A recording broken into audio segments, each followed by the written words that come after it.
My name's Andy Meyerson. I'm the artistic director and percussionist in the Living Earth show.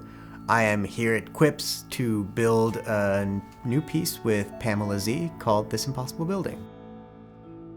I am Pamela Z. I am a composer-performer, and I make works for solo voice and electronics. I'm working with the Living Earth show on a piece that is going to be eventually performed by the Living Earth show, Roomful of Teeth, and me. What we're doing right now is just kind of workshopping things, starting things. The piece is not made yet, and so we're doing a lot of improvisation to know each other's language, and we're going to put together a little performance sample of what we're doing.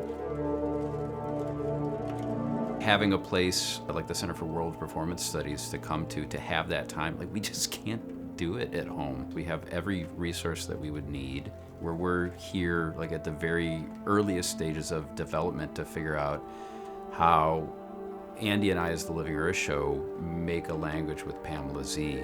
Like we're still in the room playing and figuring out what works, what sounds good, what do you like, what don't you like.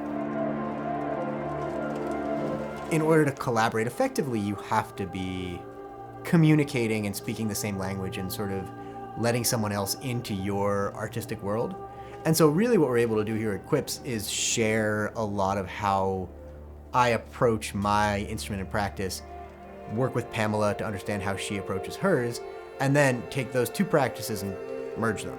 I had this idea in mind for quite a while to make a piece called This Impossible Building that sort of explores ideas around architecture. And so I said, well, what about that? What if we make it that piece? And they were all down with that, and so that's what we sort of started working on.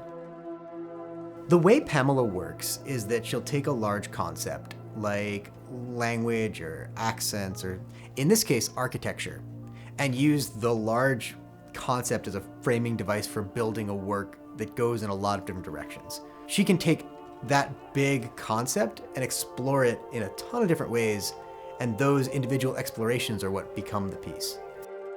Since, campuses can be something of a captive audience, there are people that want to be here to learn things. There are people that want to expand their horizons and stuff like that. And I hope that the people that do come to these shows see that there's a home for all kinds of musical thought or performance practices, or just get a little bit challenged, by what we present. I hope it normalizes being in the earlier parts of building a piece.